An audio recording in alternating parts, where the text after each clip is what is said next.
아버지께로 돌아간다는 것은 생각의 변화입니다.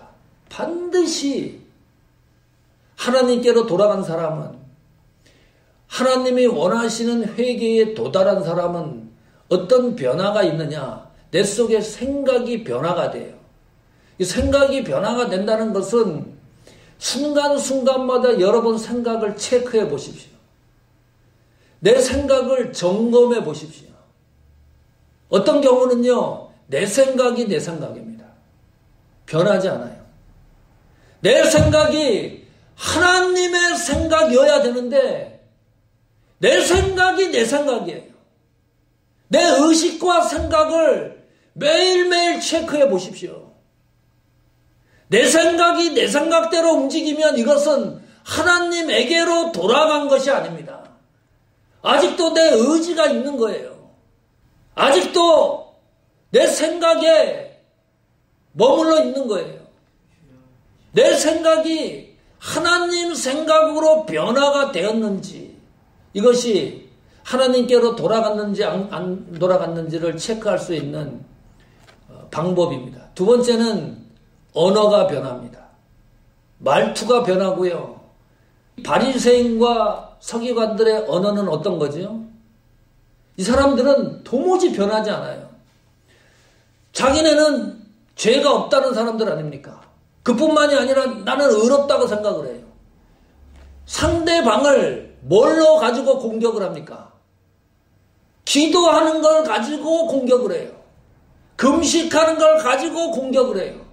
종교적인 걸 가지고 사람들을 끊임없이 비판합니다.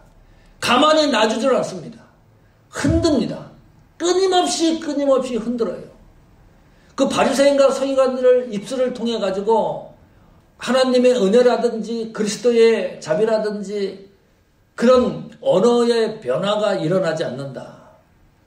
내가 쓰고 있는 언어가 변화되고 있느냐, 이것은 하나님께로 돌아가 있느냐 돌아가지 있는가를 체크할 수 있는 좋은 방법론적인 겁니다.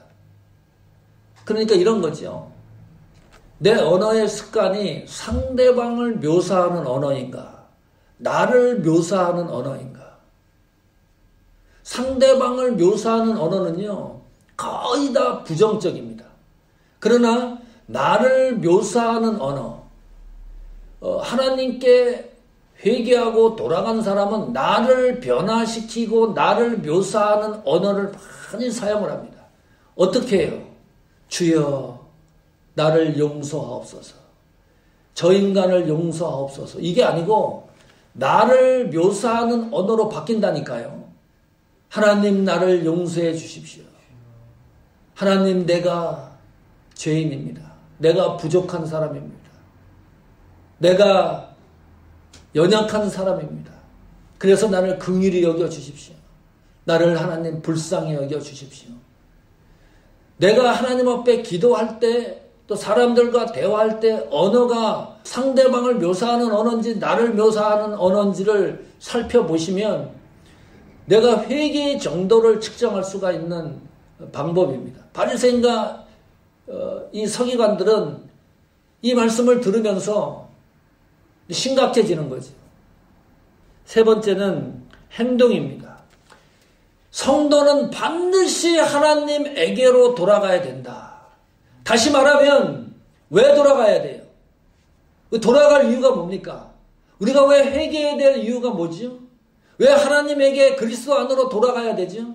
그리스도 안에서 벗어나면 성경이 이 아들의 행로를 보니까 비참해요. 그냥 살아가는 자체도 비참해요. 결정적인 것은 하나님이 나를 포기하지 않기 때문입니다. 하나님이 나를 포기하지 않기 때문에 반드시 돌아가야 돼요. 하나님이 만약에 나를 포기하면 나는 돌아갈 장소와 돌아갈 곳이 없는 사람입니다. 그걸 뭐라 그럽니까? 비극이에요. 내가 돌아갈 곳이 없다고 생각을 해보세요. 비극입니다. 그 비극의 길의 끝이 뭐냐? 그 비극의 길의 그 끝은 지옥입니다. 하나님이 나를 포기하지 않기 때문에 돌아갈 장소가 있기 때문에 길을 쓰고 어떻게 하든지 그 장소로 돌아가려고 하는 거니까요. 오늘 말씀을 통해서 또 한 번 확인해 하십시오. 하나님 앞에 기도하고 애쓸 때 내가 계속하는 죄의 내용으로 끊임없이 반복하고 있다 그러면 그 문제는 반드시 해결해야 됩니다.